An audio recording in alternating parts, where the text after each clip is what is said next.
parka sirds un dvēsele bija dārznieks Arvīds Janitēns. Un viņam mēs šodien svinām 100. dzimšanas dienu. Paklaudi, zini, tas bijis pirms 50 gadiem. Nu, zini, kā Ledurdzieši aktīva tauta, zvač uz televīziju. Ledurgā stādīs vārdu. Nu, tēvam briesmīgi nepatika tas, kas notiek. Un viņš bija nolēmis, ka vajadzētu to stūrīt sakopt. Jo apkārt te bija diezgan daudz krūmi, veci koki, viss bija tāds diezgan aizaudzis. Un tad bija parasti sākās viss ziemā. Kā tagad vēl stāv atmiņā no rīta. Tēvs ienāca guļamistabā, likas, ceļamies augšā, aiziesim bišķiņu uz mežu. Skaidrs, tanī laikā nebija ne modernie zāģi, nekas, bija parastais fuksītis, divrokzāģis, cirvis. Un tā lielākā daļa ziemas svētdienas man ar brāli pagāja te akmens apkārtnē. Kad mēs cirtām, tīrījām krūmus, tas vēl pirms tam, kad sākās parka laiks. Var teikt tā, ka uz kaut kādām 1/3 vecajiem kokiem, kas te tagad aug, es varu droši teikt, ka tur arī ir ielikts mans darbs. Mēs esam ļoti daudz ko darījuši. Viss mūsu ģimene ir daudz darījusi. Un, protams, nenovērtējams ir arī tas, ko izdarīja pagasts. Un arī tēvam bija ļoti daudz pazīšanās visādās kokaudzētavās, botāniskajos dārzos. Tie arī palīdzēja. Un liels paldies, ka šodien esat pagodinājuši ar savu klātbūtni mūs un mūsu tēvu. Paldies! Vienā brīdī pienāca tas laiks, kad dārznieks teica, es vairs un ir vajadzīgs palīgs. Ar viņu sākās vesela ēra, aizsākās turisms Ledurgā. Tie daudzie autobusi tur pie stūra. Tas bija diezgan nopietni.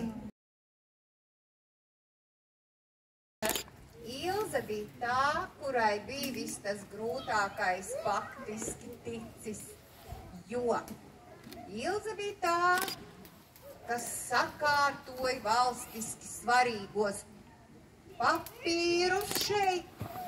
Bet, ja runāju par Ledurgas dendroparku, es vienreiz mēģināju skaitīt, cik veco mūžu parkos, cik dendrārijas taisījis dendroloģiskās izpētes, aizgāja līdz vairākiem desmitiem un beigās skaidrībā netiku. Bet, ja kurā gadījumā no tiem visiem daudziem desmitiem daži ir tādi, kurus nebraucu, tā teikt, tā kā ciemos, bet kur man vienmēr tā katra brauciens ir atgriešanās. Un viens no tiem ir noteikti Ledurgas dendroparks.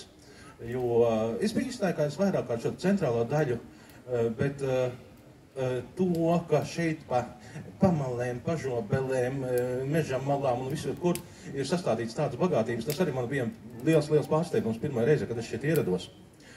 Un otra lieta, kur noteikti jāpasaka, paldies, un tagad jau iepriekšējās pašvaldības, tagadējās pašvaldību vadībai un arī Siguldas pašvaldības vadītājiem, par to, ka mums ir simtiem dendroloģisku objektu ar labām dendroloģiskām kolekcijām, kur tiešām tāpat kā Arvīds Janitēns, kur ir sirds un dvēseli ielikta gadu 10 garumā un savāktas brīnišķīgi kolekcijas. Bet, ja es pieņemsim aizbraucu, labi, nesauksim vārdos, es aizbraucu uz dažām labām šīm vecajām brīnišķīgajām kolekcijām, kur viss ir ieaudzis, aizaudzis, un tas ierīkot kolekciju ir viens, bet tas, ka šī kolekcija jāuztur. Un par to lielais paldies pašvaldībai, par šo ieinteresētību. Un, protams, cienījamiem jubilāriem pašiem dendroparka darbiniekiem, jo jūsu ieinteresētība, jūsu entuziasms, jā, ir tas, kas ir apbrīnojams. Tā kā, lai aug, un lai aug arī dendroparks, un tā kā, veiksmi un daudz laimes jubilejā. Paklau. Laimdotai ir sakāms kāds vārds par inventarizāciju. Sākās jau Danču, ja? Jā. Es nezinu, vai jūs bijāt jau tā klāt vai nē, bet tas bija pasen. Un tagad viss var iedomāties, kas laukos dzīvojuši un zina, ko nozīmē sienlaiks. Kad ir sapļauts siens, kas jāmet kaudzē un nāk lietus virsū. Nu, tad Janitēni strādā, bet dendroparkā nezinu, kuri kungi mēra kokiem lapas. Taisa inventarizācija dendroparkā. Janitēns nomet dakšu un uz parku prom. Un mamma paliek raudot, un puikām jākrāmē sienkaudz. Tā ir ar inventarizācijām. Stāsti par vietām un par vērtībām patiesībā ir cilvēku stāsti. Jūs arī šodien redzējāt. Ja nebūtu Arvīda Janitēna, tad nebūtu šī dendroparka. Ja nebūtu Karolis pēc tam pārņēmis stafeti, kas zina. Starp citu, visiem sveiciens no Karaļa. Mēs viņu no rīta stādu parādē satikāmies, mazlietiņ par stādiem parunājām rīta agrumā. Un visi pārējie, kas pārņēma stafeti tālāk, Laura, Ilze, Sarmīte, tie patiesībā ir cilvēku stāsti. Cilvēki jau ir tie, kas rada šīs vietas, rada lietas. Man ir prieks, ka šī ir pamatīga un skaista kultūras un izglītības vieta. Šeit, Lēdurgā, šeit Latvijā. Un man ir bijis tas gods strādāt aptuveni 10 gadus, būt iesaistītam dendroparka attīstībā. Un gribu teikt lielu paldies Ilzei, ar kuru kopā mēs pašvaldībā, kā jau Sarmīte minēja, sakārtojam dokumentus, un tas vainagojās ar to, ka 2021. gadā dendroparks tika ar ministru kabineta rīkojumu apstiprināts kā aizsargājama vieta, un nekad neviens vairs nevarēs neko sliktu izdomāt par šo vietu, un viņi turpinās attīstīties. Un pēc tam, pēc Ilzes nāca Sarmīte, un man ir liels prieks par Sarmītes vēstures mīlestību.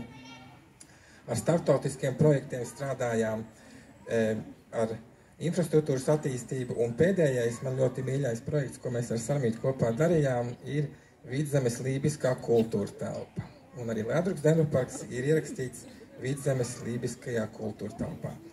Mīļie, paldies! Paldies! Šī tiešām ir vieta cilvēkiem, kur mēs katrs esam roku pielikuši, un lai veiksmīgi nākamie 50 gadi. Paldies! Feks, ne daudz, ne maz, bet tā, lai pietiek.